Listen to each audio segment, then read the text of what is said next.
किस प्रकार भगवान कहते हैं कि किस प्रकार हिरण्याक्ष धरती को रसातल में ले गया था और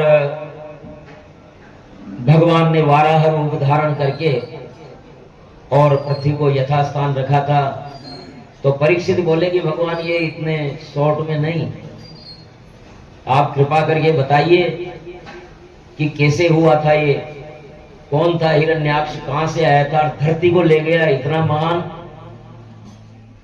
तो बताते हैं कि एक बार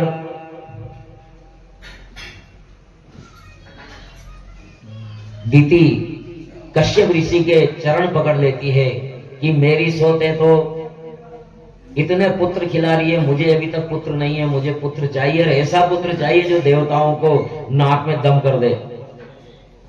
कश्यप ऋषि ने कहा कि अभी संध्या काल है, ये समय गर्भाधान के लिए उचित नहीं है, इस समय तुम्हारा देवर रुद्र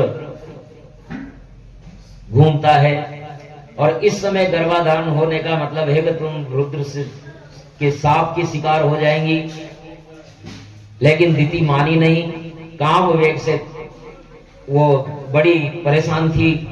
आखिरकार पत्नी का अधिकार था और कश्यप ऋषि ने उनमें आधान किया और उससे जो गर्भ ठहरा उससे वो महाराक्षस हिरण्याक्ष और हिरण्यकश्यप उनके गर्भ में आए और उनके गर्भ में आने से समस्त जगती में अंधकार हो गया,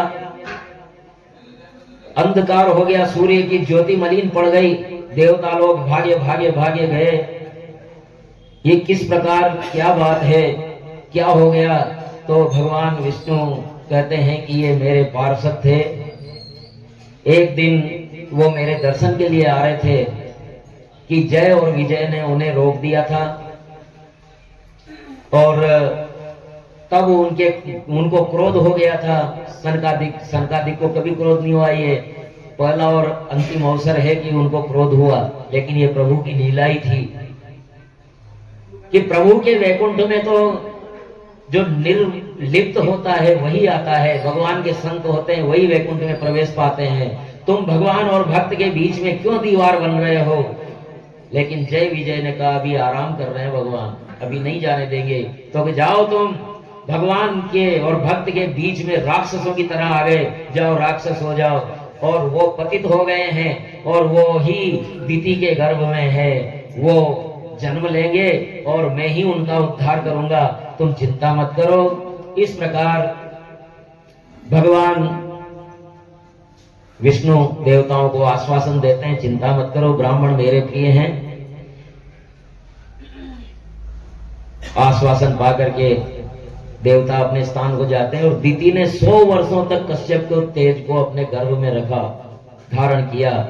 उसके बाद जुड़वा पुत्रों को जन्म दिया, अनेक उत्पात हुए, पृथ्वी कांपने लगी, भूकंप आने लगे, समुद्रों में सुनामी आने लगी। दोनों आदि दैत्य जन्म के साथ ही कठोर और पर्वताकार हो गए थे और इस प्रकार धरती मानव समाज रसातल में चला गया, रसातल में चली गई धरती। हिरण्याक्ष के द्वारा लाभ से लोभ और लोभ से पाप बढ़ने से धरती रसातल में चली जाती है। हिरण्याक्ष का अर्थ संग्रह वृत्ति है। जब हमारी संग्रह वृत्ति हो जाती है तो हमारा जो मानसिक स्तर है वो रसातल में चला जाता है। हिरण्याक्ष का तो हिरण्यकश्यप का अर्थ भोग वृत्ति है और भोग वृत्ति के अर्थ प्रदान युग में सुख का आधार धन को माना जाता है और जो धन को ही सुख का आधार मानते हैं वही हिरण्यकश्यप है। और इस प्रकार ये लोभ के अवतार हैं। भगवान वारा पृथ्वी रसातल से निकालते हैं किंतु मनु को देते हैं, यही संतोष है। हिरण्याक्ष लोभ का नाश करके चित्त शुद्धि करें और इस प्रकार हिरण्याक्ष दिग्विजय के लिए निकल गया। जहां जाए वहीं चरणों में पड़ जाए, कोई लड़ने के लिए तैयार ना हो। और हिरण्याक्ष को नारद मिले, भगवान ने ब्रह्मा के नासारंध्र से वारा के रूप में अवतार लिया और जाकर के समुद्र में छपाका लगाया और रसातल में जाकर के अपने दांतों पे पृथ्वी को उठा करके ऊपर ले आए और अपनी आधार शक्ति दी और वहां स्थापित कर दिया। नारद हिरण्याक्ष अपने योद्धा तलाशने के लिए किससे युद्ध करूं, वो वरुण देव के पास गया, वो तैयार नहीं हुए, मैं तो आपसे युद्ध नहीं कर सकता, मैं आपकी दास्ता स्वीकार करता हूँ। फिर रास्ते में उसे नारद मिले, उन्होंने कहा कि अरे हिरण्याक्ष, धरती को तो वारा ले जा रहा है, तू लड़ने वाला ढूंढता फिरता है, वो तेरे घर में जाकर के वारा रसातल से धरती को ले गया है। तो हिरण्याक्ष पृथ्वी को दाढ़ों पर ले जाते हुए वाराह को देख करके बोला, है जंगली पशु, समुद्र में कहां से आ गया? हे मायावी, पृथ्वी हम रसातल वासियों की है, इसे छोड़ दे नहीं तो मारा जाएगा। भगवान ने कहा कि अरे हाँ, हम भी तेरे जैसे ग्राम सिंहों को ढूंढते फिरते हैं। ग्राम सिंह कौन होते हैं? ग्राम सिंह गांव में रहने वाले शेर यानी कुत्ते, तेरे जैसे कुत्तों को ढूंढते फिरते हैं। और इस प्रकार बड़ा भारी युद्ध होता है और आखिरकार भगवान वारा हिरण्याक्ष को मार देते हैं और धरती को पुनः मनु शत्रुपा को दे देते हैं। और मनु शत्रुपा इस धरती के पहले राजा और साम्राज्य होती हैं। जुष्टं वदाद्याखिल सत्वराशै सांसीद्य प्रक्ष्णोस्तव दर्शनान्न यः दर्शनं जन्म विरीड्य सद्भिः राशासते योगिनो रूढयोगा। ब्रह्मा जी के मानस पुत्र कर्दम पितामह की आज्ञा पूर्ति हेतु पितामह ब्रह्मा ने आदेश दे दिया, जाओ सृष्टि बढ़ाओ। अब सृष्टि बढ़ानी है तो पत्नी चाहिए, तो वो पत्नी भी ऐसी वैसी नहीं, फिर एक तो पत्नी ऐसी आ जाए जो भगवान में मन ही नहीं लगने दे। पत्नी ऐसी चाहिए कि मेरी भगवत आराधना, भगवत साधना बढ़े, उस समय में कटौती ना हो, ऐसी पत्नी चाहिए। ऐसी पत्नी की इच्छा से वो तपस्या करते हैं। भगवान ने कहा 2 दिन बाद भगवान प्रकट हुए, तपस्या से प्रसन्न होकर के कहते हैं कि 2 दिन बाद में मनु महाराज आपके पास आएंगे, अपनी पुत्री देवहूति तुम्हें देंगे। और ये कह करके और अंतर ध्यान हो गए भगवान। मनु महाराज शत्रुपा के साथ अपनी कन्या देवहूति के साथ आए। कर्दम ऋषि ने 3 आसन बिछाए। मनु और शत्रुपा तो बैठ गए, लेकिन देवहूति क्या करे? देवहूति ने मन से उन्हें अपना पति माना हुआ था। अब अगर इस आसन पर बैठती हूं तो पति के दिए हुए आसन पर कैसे बैठूं? नहीं बैठती हूं तो पति के दिए हुए आसन का अपमान होगा। दुविधा में पड़ गई देवहूति, क्या करे क्या न करे। तब देवहूति ने अपना एक हाथ आसन पर रखा और आसन से नीचे बैठ गई। कर्दम जी ने ये परीक्षा ली थी और उन्होंने समझ लिया कि ये उत्तीर्ण है। और मनु महाराज ने कन्या अर्पण का प्रस्ताव किया। कर्दम ने कहा कि मैं विवाह तो करना चाहता हूं, ब्राह्म विधि से विवाह करना चाहता हूं, किंतु एक शर्त है।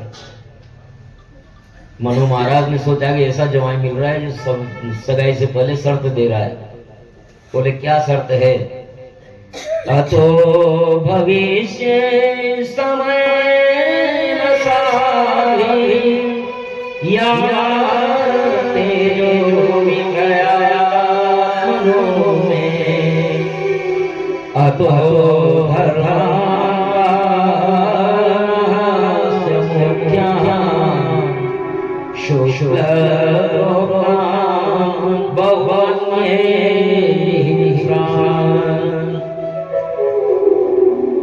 विवाह में करना चाहता हूं, ब्रह्म विधि से विवाह चाहता हूँ, लेकिन जब तक इसके संतान नहीं हो तभी तक मैं ग्रस्त रहूंगा।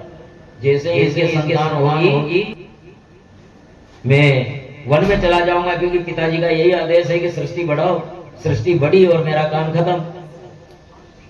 कर्दम ऋषि का मानना है कि काम विनाश हेतु विवाह होता है, संतानोत्पत्ति द्वारा पितृ ऋण चुकाने हेतु विवाह होता है, केवल काम वासना शांत करने के लिए विवाह नहीं होता है।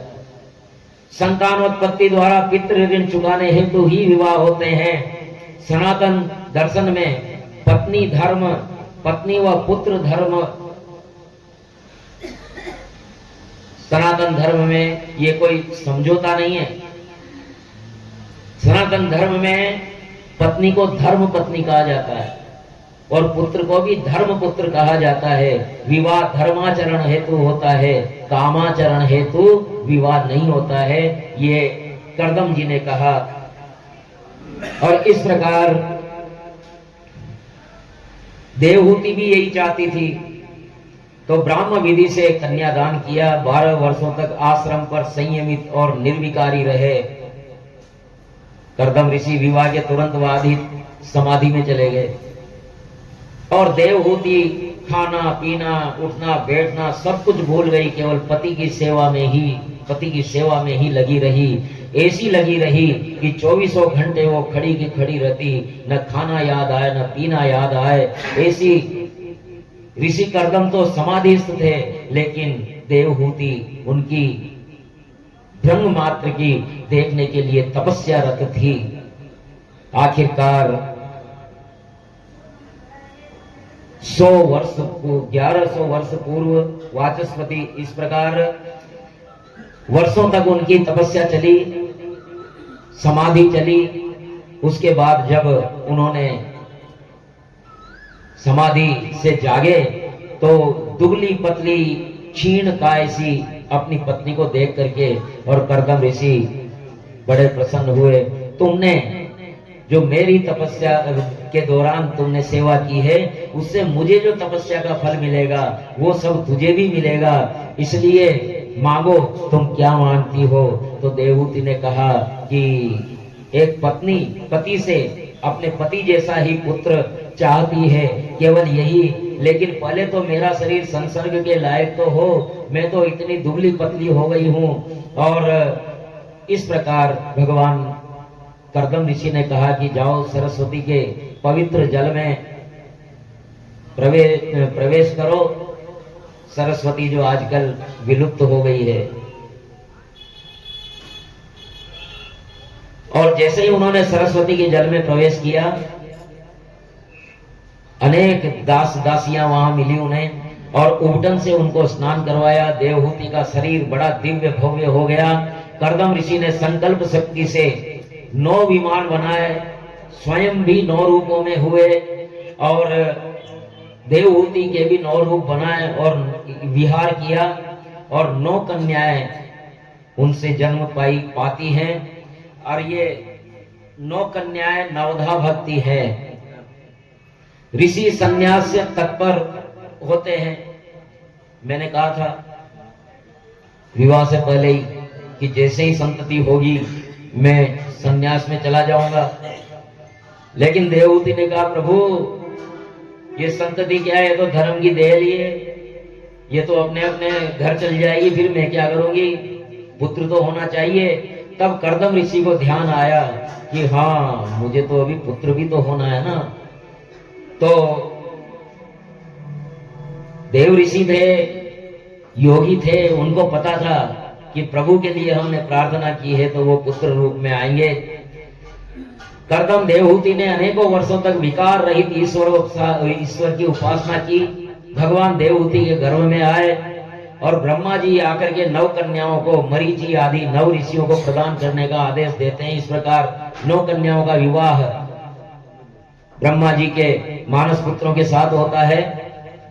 9 कुलों के ऋषि, जैसा कि कल नैमिषारण्य के विषय में आया था, 9 कुलों के ऋषि इन्हीं कन्याओं के पुत्र थे, संतति थे। मरीचि आदि भगवान कपिल का जन्म हुआ अच्छे नक्षत्रों में और कपिल के पास आकर के और करदम ऋषि कहने लगे, भगवान मैं तो आपका भक्त हूं, लेकिन आपने मुझे पिता बना दिया, धन्य हो गया मैं। भक्तों का मान बढ़ाया श्री हरि नारायण विष्णु ने, भक्तों का मान बढ़ाया, भक्तों का मान बढ़ाया श्री हरि नारायण विष्णु ने, भक्तों का मान बढ़ाया हरि नारायण, श्री हरि नारायण विष्णु ने, श्री हरि नारायण विष्णु ने, श्री हरि नारायण विष्णु ने, निज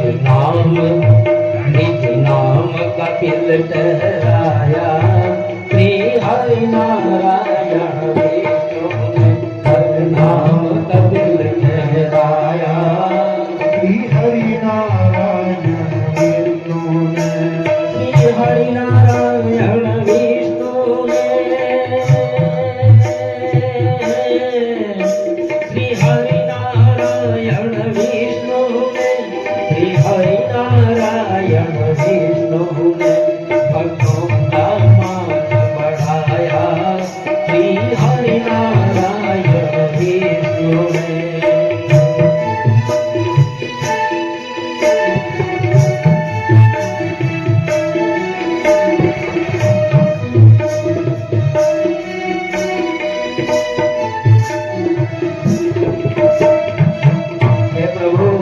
हम विषय वासनाओं के बंधों में फंसे हुए जीव हैं।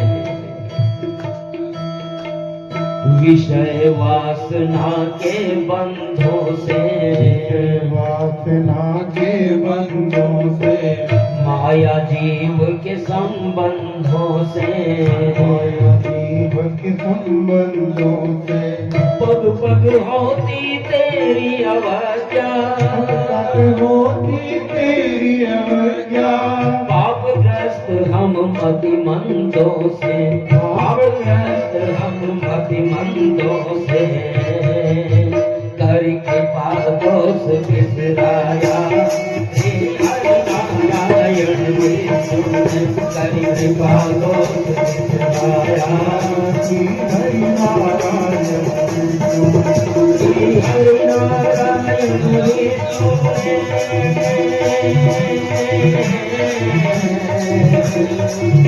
श्री हरि नारायण विष्णु ने, श्री हरि नारायण विष्णु ने, भक्तों का मान बढ़ाया श्री हरि नारायण विष्णु ने।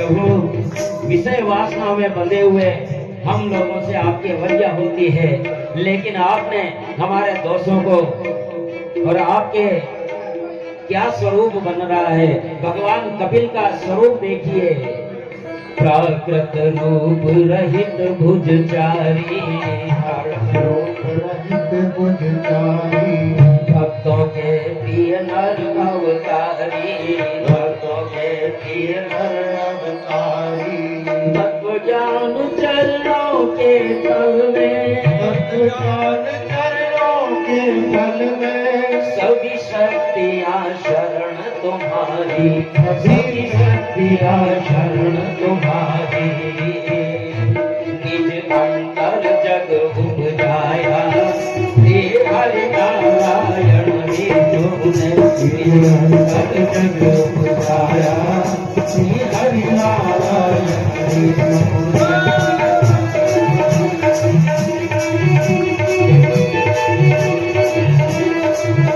भक्तों का मान बढ़ाया श्री हरि नारायण विष्णु ने, भक्तों का मान बढ़ाया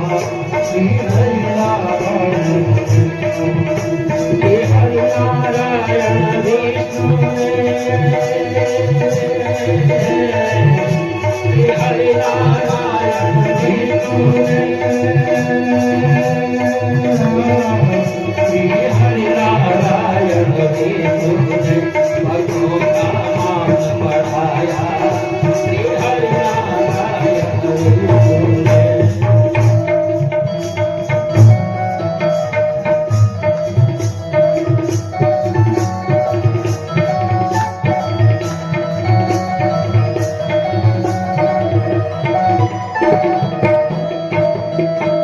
ऋषियों ने जब भगवान की स्तुति की तो भगवान बोले, भगवान कपिल बोले, मैं तुम्हें वरदान दिया था पहले,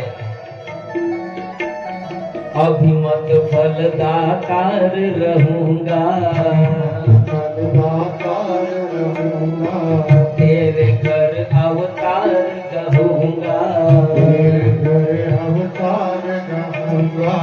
ये वरदान दिया था तुमको, ये वरदान दिया था तुमको, अज्ञतिमिर संहार करूंगा, अज्ञतिमिर संहार करूंगा।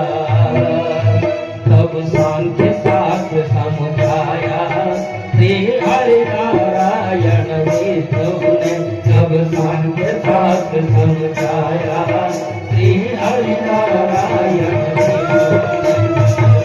का मान बढ़ाया श्री हरि नारायण विष्णु ने, श्री हरि नारायण विष्णु ने,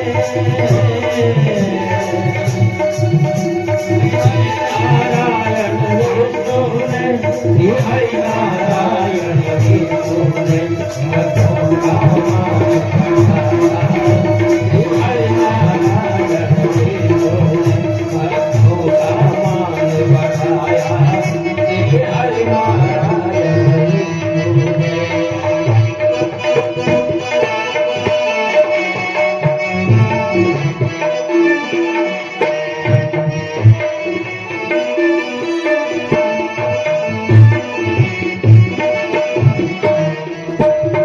भक्तों का मान बढ़ाया श्री हरि नारायण विष्णु ने, निज नाम कपिल ठहराया श्री हरि नारायण विष्णु ने, श्री हरि नारायण विष्णु ने, श्री हरि नारायण विष्णु ने। बोलिए कपिल नारायण भगवान की। इस प्रकार भगवान कपिल की प्रार्थना करते हैं कर्दम ऋषि, और कपिल भगवान से कहा था ये तो मैंने अवतार का तुम्हें वरदान दिया हुआ था। और भगवान कपिल को प्रणाम करके कर्दम ऋषि संन्यास लेते हैं। आदि नारायण का चिंतन करने वाले पार्वती मती मिली,